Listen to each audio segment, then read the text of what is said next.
Have you ever woken up one morning and realized you're fine, but something inside you is gone? You function, you go to work, you smile when you're supposed to, you nod at the right times, you meet people's expectations. And when you look in the mirror, there's no visible scar, no wound to explain this emptiness. But deep down, you feel dead inside. It's a strange kind of hollowness that no one talks about, because you're not depressed enough to be noticed, not broken enough to be saved. You're what society would call healed. You've survived the trauma, moved past the heartbreak, overcome the obstacles. You've moved on. But moved on to where? Carl Jung, one of the most profound thinkers in psychology, warned about this very state. A place where people, having weathered life's storms, settle not into peace, but into numbness. And in our modern world obsessed with productivity and appearances, this quiet emptiness is more epidemic than we realize. But here's the unsettling question. What if healing, as you've been taught, isn't about becoming whole again? What if it's about learning to live with the fractures? And worse, what if in the process of patching up your life, you've buried the very parts of you that made you feel alive? Take a moment. Think back to when you were a child. There was a time you felt things deeply, whether it was joy, wonder, or sorrow. Every experience touched you. But as you grew older, you learned to suppress the things that made you too sensitive, too intense, or too difficult. People praised you for being strong, for being calm in a storm, for being the reliable one. But no one asked if you still felt alive doing it. And over time, you forgot what it was like to feel at all. Carl Jung described this as the loss of psychic energy, an erosion of the inner self caused by years of emotional giving, people-pleasing, and silent endurance. It's not the sharp pain of suffering, but the dull ache of invisibility. You become a ghost in your own life, endlessly performing roles that were never really yours. And the scariest part, you look around and everyone else seems to be doing it too. Why? Because modern culture celebrates resilience, not emotional truth. We're told to get over it, to stay strong, and to fake it till you make it. And so we do. We wear the masks, we collect the accolades, and we learn to mistake numbness for peace. But Carl Jung believed the cost of this is catastrophic. The more you suppress your authentic feelings, your unmet needs, your shadow self, the more detached you become from your own life force. You might survive, but you stop truly living. You become what Jung called a shell of conformity. In this video, we're going to unravel this unspoken epidemic. We'll explore Jung's dark truth about the cost of survival, the myth of perpetual strength, and why true healing isn't about forgetting your wounds, but about integrating them. You'll discover why so many people who seem fine are silently drowning. Why even after achieving what they thought would bring them happiness, they're left feeling hollow. And why the path back to yourself isn't about becoming what you used to be, but about reclaiming the parts you lost along the way. By the end of this video, you'll see your numbness not as a personal failure, but as a symptom of a culture that rewards emotional disconnection. And most importantly, you'll learn how to begin the difficult, beautiful process of coming back to life. So let me ask you, are you truly healed or just numb enough to function? Stick around. The answers may disturb you, but they might just set you free. It happens slowly, so slowly that you don't even notice it. One compromise here, one moment of silence there, a small betrayal of your own desires for the sake of peace. Until one day, you wake up and realize you don't quite remember what you loved, what made you laugh uncontrollably, what kept you awake at night with excitement. You've become so good at adapting, at surviving, that you've lost the ability to live. Most people won't see it. They'll tell you how resilient you are, how admirable it is that you've managed to stay afloat while everything around you fell apart. You'll get praised for your strength, your calm, your ability to carry on. And for a while, that praise feels like validation. But beneath it, there's a gnawing emptiness, a sense that you've become invisible, not to the world, but to yourself.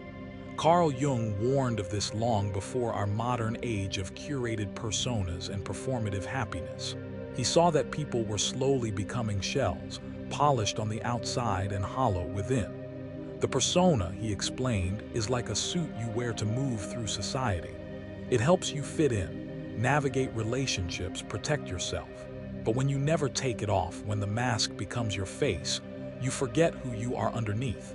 And the world encourages this.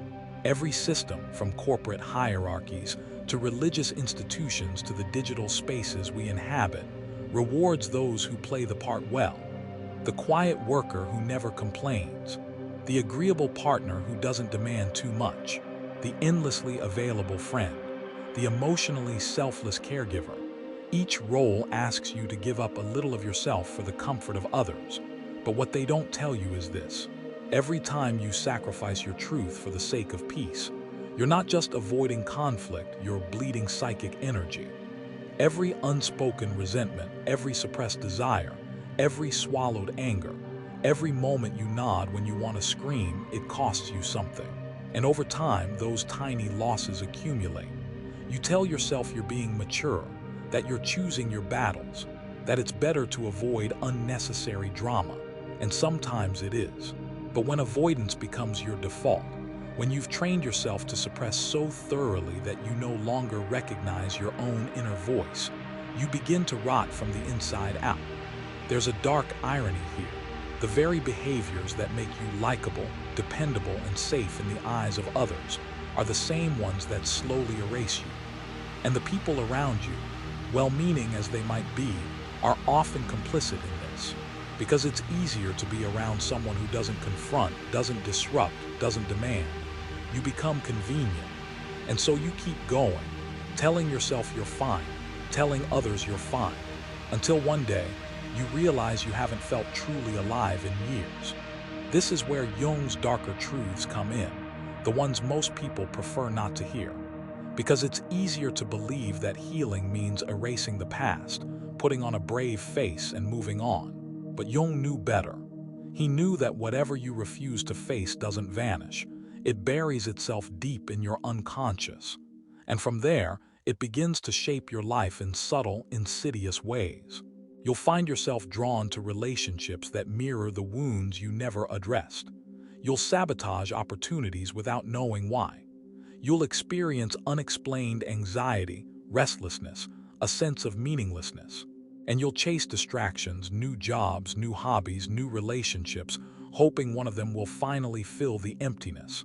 But none of them will, because the emptiness isn't outside you, it's inside. It's the void left behind when you abandon your own authenticity for the sake of survival. The tragedy is that society celebrates this kind of quiet suffering. We call it resilience. We admire people who endure without complaint, who carry unbearable burdens with a smile. But Jung saw this for what it really is, a spiritual death, a disconnection from one's own life force. He believed that to truly heal, one must confront the shadow, the repressed, neglected, uncomfortable parts of ourselves we'd rather keep hidden. And here's where it gets unsettling. The longer you avoid your shadow, the more powerful it becomes. It doesn't just stay buried. It leaks out in unexpected ways, in sudden bursts of rage you can't explain, in depressive episodes that seem to come from nowhere, in a persistent numbness that no amount of self-care routines or motivational quotes can fix. Modern culture loves the idea of healing as a clean, linear process. Light a candle, meditate, do yoga, write affirmations. And while those things have value, they're surface level. True healing is violent, messy, disorienting. It requires you to rip off the polite mask you've been wearing and stare down the parts of yourself you were taught to hate. Jung called this process individuation, the journey of becoming whole by integrating both your light and your darkness. It's not about becoming better, but about becoming real, about reclaiming the lost, discarded pieces of yourself and bringing them back into conscious awareness. But most people won't do this because it's terrifying. It means admitting that the life you've built, the relationships you maintain, the identity you perform might be based on a lie, that your greatest achievements could be compensations for your deepest wounds. And that's a kind of reckoning few are prepared to face. And yet, without this reckoning, the numbness persists. The emotional void expands. You become one of the many people who are technically alive but spiritually dead, who laugh at the right jokes, say the right things, post the right pictures, but feel nothing genuine beneath it all. The worst part is how invisible this state is. From the outside, you look perfectly fine. You might even appear enviable, successful, well-liked, high-functioning. But inside, there's a disconnect so profound it makes even the simplest pleasures feel flat, hollow. And because this deadness isn't dramatic, because it doesn't announce itself in obvious ways, no one intervenes. No one asks if you're okay because you're too good at pretending. You've become a master of survival, and the world mistakes that for wholeness. But Jung would remind you, survival is not the same as living. The paradox is that the longer you cling to this functional numbness, the harder it becomes to return to yourself. The habits of avoidance solidify. The persona becomes your only identity. And the longer you starve the authentic self, the weaker its voice becomes, until one day you can no longer hear it at all. And so you stay, in relationships that drain you, in careers that numb you, in friendships that offer surface-level connection but no real intimacy. You fill your days with distractions, endless scrolling, binge-watching, shopping for things you don't need. Anything to avoid the deafening silence of your own inner emptiness. You tell yourself this is normal, that this is adulthood, that everyone feels this way. And maybe they do. But that doesn't make it right. It doesn't make it inevitable. Because there's a different path. A darker, more difficult, but ultimately more meaningful one. The path of turning inward. Of asking yourself the questions you've spent years avoiding. Who am I when no one is watching? What do I actually want? What do I fear so much that I'd rather feel nothing than risk feeling it? These questions aren't easy. The answers won't be clean. But they're necessary. Because what Jung understood, and what modern culture so often forgets, is that the cost of denying your inner life is not just unhappiness, but a slow spiritual death. You become an actor in a play you didn't write, performing for an audience that isn't paying attention. And one day, you'll look back and realize you spent years existing, but not truly living.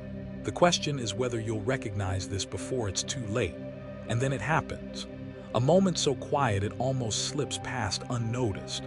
You're standing in a room full of people, voices buzzing around you, and you realize you don't belong here. Not because they've rejected you, but because you've rejected yourself so many times that there's nothing left to bring into the room. You laugh at the jokes, nod at the stories, but it feels like watching yourself from somewhere far away. The distance between who you've become and who you really are has grown so wide it's a wonder you can still find your way back. That's the moment Jung spoke of, the breaking point.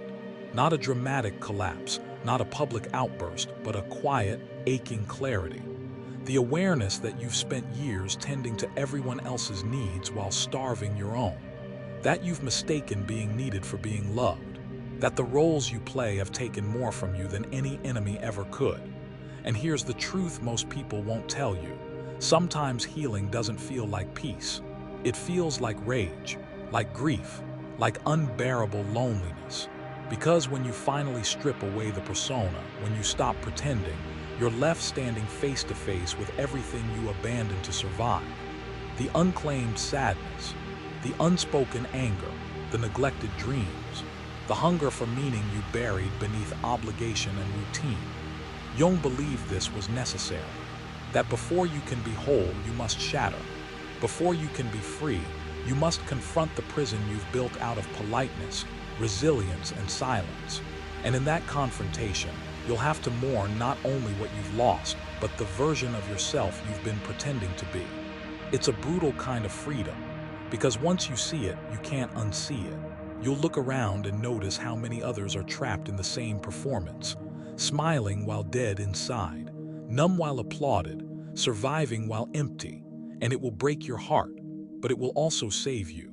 Because in that moment of unbearable honesty, you get to choose. You can keep numbing yourself, keep playing the part, keep telling yourself this is enough. Or you can begin the terrifying, beautiful, disorienting work of becoming real again. And it won't be easy. The people who benefited from your numbness will resist your awakening. They'll call you difficult, selfish, changed. But that's how you'll know you're on the right path, because Jung knew the only way out of emptiness is through it. So where do you go from here? You don't fix it overnight. You don't wake up one day fully alive again. This isn't a movie. There's no single breakthrough moment where everything falls into place. Real healing, the kind Jung spoke of, isn't glamorous. It's quiet, subtle, sometimes invisible. It begins in the smallest of choices. Saying no when you're used to saying yes. Resting without guilt. Speaking your truth even if your voice shakes. Feeling what you feel without labeling it as good or bad. It starts when you stop running. When you sit with the emptiness instead of trying to fill it. When you stop apologizing for being too much or too little. When you finally understand that your value isn't determined by how well you perform, how easy you are to love, or how useful you are to others. You reclaim yourself inch by inch. A conversation where you don't shrink. A day when you follow what excites you instead of what's expected. A night when you cry and don't try to stop it. These are the moments where psychic energy returns. Not all at once, but like a flicker of light in a room that's been dark for years. Jung would tell you, this is the path of individuation. The slow, painful, beautiful return to your true self. Not the self you were taught to be. Not the one shaped by trauma or obligation or performance.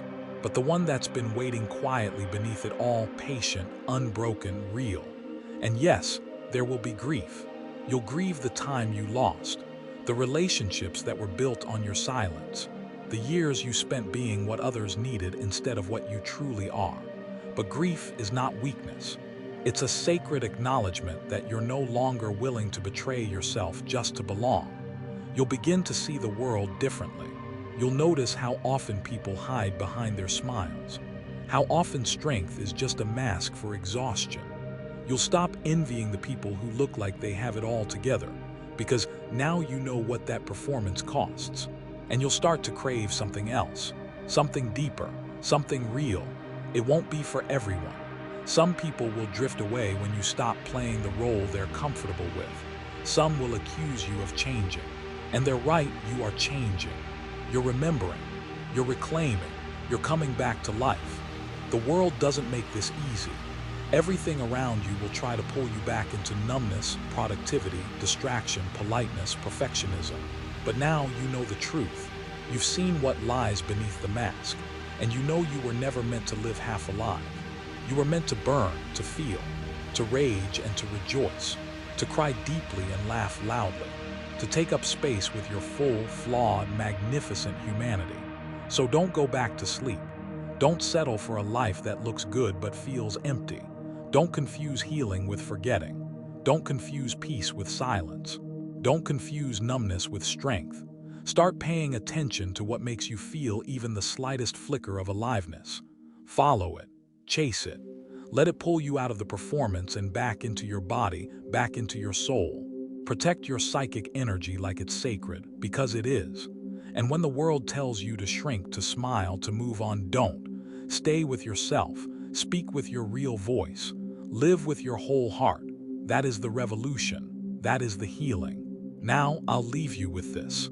Have you ever felt invisible, even when you were doing everything right? Have you ever reached a place where you were no longer in pain, but no longer alive either? If this speaks to you, then maybe this is your moment to wake up, to return, to begin again. If this video resonated with something buried deep inside you, share it. Leave a comment below. Tell us, when did you realize you were healed but dead inside? And what are you doing to come back to life? And if you're ready to explore more uncomfortable truths about yourself, about the world, about the shadows that shape us, subscribe. There's more to uncover. This is just the beginning.